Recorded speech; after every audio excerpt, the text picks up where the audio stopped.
លោកគ្រូឡៅសំណាងយល់ថាបដាក់សម្បត្តិឲ្យប៉ះមេញហុងនៅពេលនេះនឹងក៏ក្រើកតែលោកមិនចង់សោះព្រោះនៅប្រមាណថ្ងៃចុងក្រោយនេះមានការគូគងមិនអស់មិនហើយរឿងពេជ្រសម្បត្តិនិងធនមេញហុងក្នុងជំនួបដណ្ដើមខ្សែក្រវ៉ាត់ឬការប្រកួតមិត្តភាពធម្មតាបែបកង់ចេញម្រាមប៉ុន្តែក្នុងការគូគងនោះមានការលើកឡើងផ្សេងៗគ្នាហើយឥឡូវនេះ Pick Sport បានធ្វើការសាកសួរមតិយោបល់របស់លោកគ្រូឡៅសំណាងអតីតកីឡាករជើងខ្លាំងនិងជាគ្រូបង្វឹកប្រដាល់ម្នាក់ល្បីឈ្មោះគ្រូបង្វឹកខាងលើបានធ្វើការលើកឡើងយ៉ាងដូចនេះថាពេជ្រសម្បត្តិនិងកីឡាករធនមេញហុងជាធនធានកម្រពួកគេមានកាយសម្បត្តិល្អធនស្វិតចិត្តសឿងដូចគ្នាដែលធនធានបែបនេះយើងពិបាកនឹងរកណាអាវុធក៏ធ្ងន់គ្រាន់តែម្នាក់មានបទពិសោធន៍ច្រើនហើយម្នាក់ទៀតនៅខ្ចីគូនេះបើរៀបចំដឹងតែកក្រាកហើយព្រោះមេញហុងនៅពេលនេះកំពុងឡើងប៉ុន្តែសម្រាប់ខ្ញុំអ្នកដែលស្រឡាញ់គុនខ្មែរនិងចង់ឃើញគុនខ្មែររីកចម្រើនទៅមុខខ្ញុំគិតថាមេញហុងទៅបិទតែល្អតែគាត់នៅខ្ចីបន្តិចបើប៉ះនៅពេលនេះអាចនឹងប៉ះពាល់ដល់កេរ្តិ៍ឈ្មោះគាត់ដូច្នេះបើតាមខ្ញុំវិញពិតជាមិនទាន់ចង់ឲ្យដាក់បុកគ្នាតែម្ដងទេយើងទុកពេលបន្តិចទៀតឲ្យមេញហុងគាត់ទទួលយកបទពិសោធន៍ឲ្យបានច្រើនសិនដើម្បីបង្កើនភាពខ្លាំងនិងកម្រិតបច្ចេកទេសណាមួយទុកឲ្យសម្បត្តិគាត់ផ្ដួលបរទេសឲ្យច្រើនជាងនេះហើយមេញហុងក៏ដូចគ្ន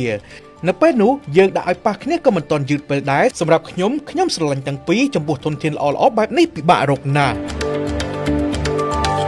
់ជុំវិញជំនួបខាងលើមិនទាន់ដឹងថានឹងលេខជារូបរាងពិតប្រាកដនៅពេលណាដែរគ្រាន់តែចចាមអារ៉ាមថានឹងអាចជួបគ្នាមែនហើយក៏មិនទាន់ដឹងថាស្ថានីយ៍ណារៀបចំដែរជាមួយគ្នានោះលោកគ្រូរបស់ពេជ្រសម្បត្តិគឺលោកពេជ្រសុផាន់ក៏ធ្លាប់បានលើកឡើងដែរថាលោកឃើញថាមេញហុងនៅពេលនេះល្អហើយលោកក៏មិនប្រកែកដែរសម្រាប់ការគូផ្គងនេះជារួមលោករីករាយនិងស្វាគមន៍គ្រាន់តែនាមជាអ្នកដែលស្រឡាញ់គុនខ្មែរលោកក៏ចង់ឲ្យមេញហុងទទួលបានបទពិសោធន៍បន្ថែមទៀតដែរមុនពេលប៉ះសម្បត្តិហើយលោកក៏បានថែមទាំងពោលពាក្យថាគំរុញស៊ីក្លូចូឡានដែលឃ្លានេះវាបានបង្កប់អត្ថន័យយ៉ាងច្បាស់ថាមេញហុងល្អតែនៅអាចស្ទើរបទពិសោធន៍ពិតមែនណាមួយមេញហុងក៏មិនទាន់ធ្លាប់ប៉ះអ្នកខ្លាំងទម្ងន់60នៅស្រុកខ្មែរអស់នៅឡើយដែរដូច្នេះការលើកឡើងនេះមើលទៅហាក់សមទំនងផងដែរងាកទៅខាងលោកគ្រូធនសុភាដែលជាគ្រូរបស់ធនមេញហុងត្រូវបានលោកមូលនីអ្នករៀបចំកម្មវិធីតូតកទម្លាយថាលោកអូខេរួចហើយសម្រាប់ជំនួបនេះដូច្នេះភាគរយខ្ពស់ថានឹងកើតឡើងមែនគ្រាន់តែកំពុងរកពេលយ៉ាងណាយើងនៅរងចាំមើលថាជំនួបជើងខ្លាំងទាំងពីរនឹងកើតឡើងនៅពេលណាហើយបងប្អូនវិញគិតថាចង់ឃើញអ្នកទាំងពីរជួបគ្នាដែរឬទេសូមធ្វើការ comment នៅខាងក្រោម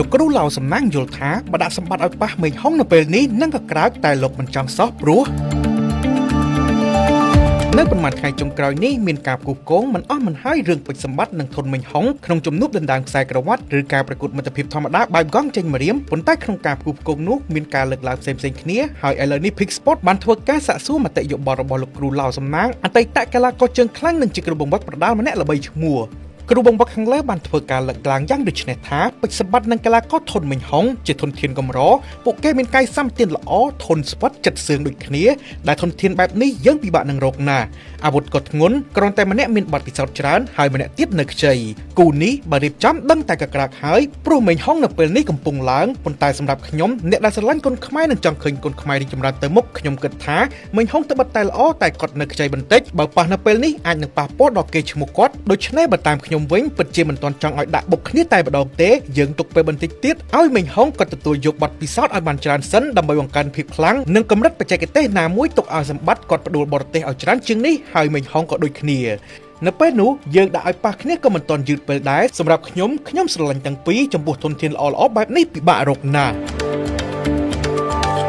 ់ជុំវិញជំនួបខាងលើមិនទាន់ដឹងថានឹងលេខជារូបរាងពិតប្រាកដនៅពេលណាដែរគ្រាន់តែចចាមអារ៉ាមថានឹងអាចជួបគ្នាមែនហើយក៏មិនទាន់ដឹងថាស្ថានីយ៍ណារៀបចំដែរជាមួយគ្នានោះលោកគ្រូរបស់ពេជ្រសម្បត្តិគឺលោកពេជ្រសុផាន់ក៏ធ្លាប់បានលើកឡើងដែរថាលោកឃើញថាមេញហុងនៅពេលនេះល្អហើយលោកក៏មិនប្រកែកដែរសម្រាប់ការគូផ្គងនេះជារួមលោករីករាយនិងស្វាគមន៍គ្រាន់តែនាមជាអ្នកដែលស្រឡាញ់គុនខ្មែរលោកក៏ចង់ឲ្យមេញហុងទទួលបានបទពិសោធន៍បន្ថែមទៀតដែរមុនពេលប៉ះសម្បត្តិហើយលោកក៏បានថែមទាំងពោលពាក្យថាគំរុញស៊ីក្លូចូឡានដែលឃ្លានេះវាបានបង្កប់អត្ថន័យយ៉ាងច្បាស់ថាមេញហុងល្អតែនៅអាចស្ទើរបទពិសោធន៍ពិតមែនណាមួយមេញហុងក៏មិនទាន់ធ្លាប់ប៉ះអ្នកខ្លាំងទម្ងន់60នៅស្រុកខ្មែរអស់នៅឡើយដែរដូច្នេះការលើកឡើងនេះមើលទៅហាក់សមទំនងផងដែរងាកទៅខាងលោកគ្រូធនសុភាដែលជាគ្រូរបស់ធនមេញហុងត្រូវបានលោកមូលនីអ្នករៀបចំកម្មវិធីតូតកទម្លាយថាលោកអូខេរួចហើយសម្រាប់ជំនួបនេះដូច្នេះភាគរយខ្ពស់ថានឹងកើតឡើងមែនគ្រាន់តែកំពុងរកពេលយ៉ាងណាយើងនៅរងចាំមើលថាជំនួបជើងខ្លាំងទាំងពីរនឹងកើតឡើងនៅពេលណាហើយបងប្អូនវិញគិតថាចង់ឃើញអ្នកទាំងពីរជួបគ្នាដែរឬទេសូមធ្វើការ comment នៅខាងក្រោម